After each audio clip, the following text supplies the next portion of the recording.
आप परेशान थे आपकी बेटियों के लिए। कौन आपकी बेटियां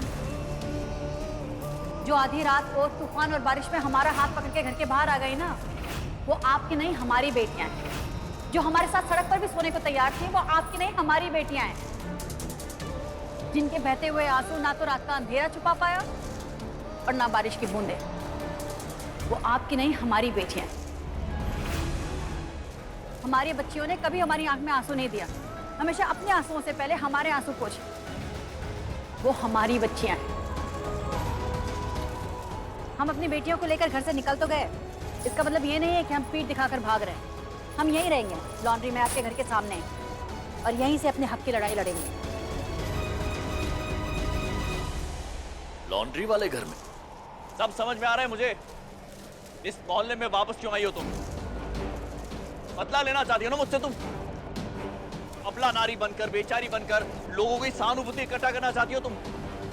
लोगों को यह बताना चाहती हो कि मैंने अपनी पत्नी को, अपनी बच्चियों को घर से निकाल दिया रातों रात? ये जताना चाहती हो तुम? कितने जुल्म ढाए मैंने तुम पर, कितनी बदसलूकी की है, कितना बुरा आदमी हूं मैं, कितना मतलबी हूं, यह बताना चाहती हो सबको तुम ना? बहुत अच्छा किया, बहुत अच्छा किया कि अपनी खूबियां खुद ही सबको गिना दी, वरना बेचारों को पता कैसे चलता। बहुत अच्छा किया आपने, बहुत अच्छा। Shut up. मैं जानता हूं तुम क्या करने की कोशिश कर रही हो अपराजिता। ये दिखाने की कि मैं कितना गिरा हुआ हूं। इसके लिए हमें कोशिश करने की क्या जरूरत है? इस काम के लिए हमें कुछ करने की जरूरत नहीं है। हद पार कर रही हो तुम अपनी अपराजिता। इतने साल तक अपने हद में ही थे हम। भूल गए आप ही हमारा हाथ पकड़ के हद से बाहर निकाले हैं। आप जिस अपराजिता को जानते थे ना, वो वहीं चौखट के अंदर रह गई। चौखट के बाहर ये जो खड़ी है ना, ये सिर्फ अपने बच्चों की माँ है, जिसके लिए सिर्फ बच्चों की खुशी मायने रखती है और कुछ नहीं। हम यहाँ खड़े होकर आपसे बकैती नहीं कर सकते, हमें कन्या पूजा करनी है। शाबाश। ये मत भूलना कि मैं आज भी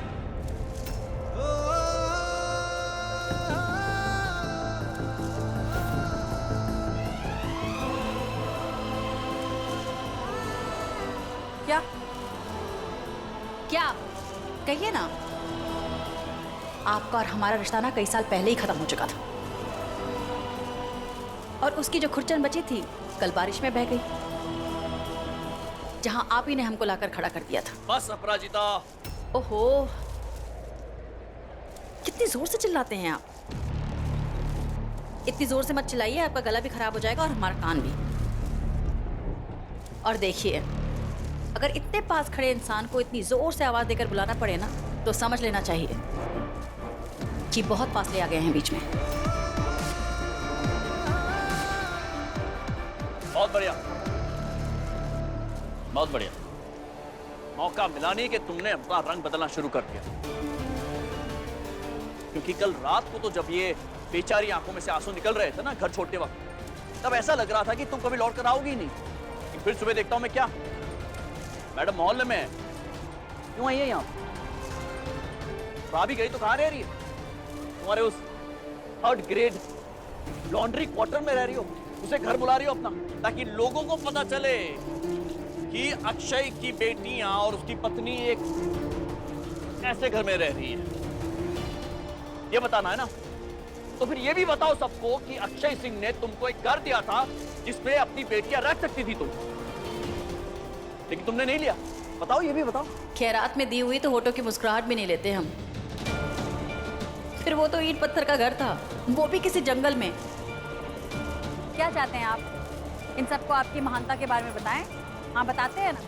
हमें घर से निकालने से पहले इन्होंने हमको एक घर दिया था, पता नहीं कहाँ गांव में। कोई इनको समझाए कि हमारे बच्चों का स्कूल कॉलेज यहाँ पर, हमारी लॉन्ड्री यहाँ पर, तो हम उस गांव में जाकर क्या करेंगे? गन्ने उगाएंगे?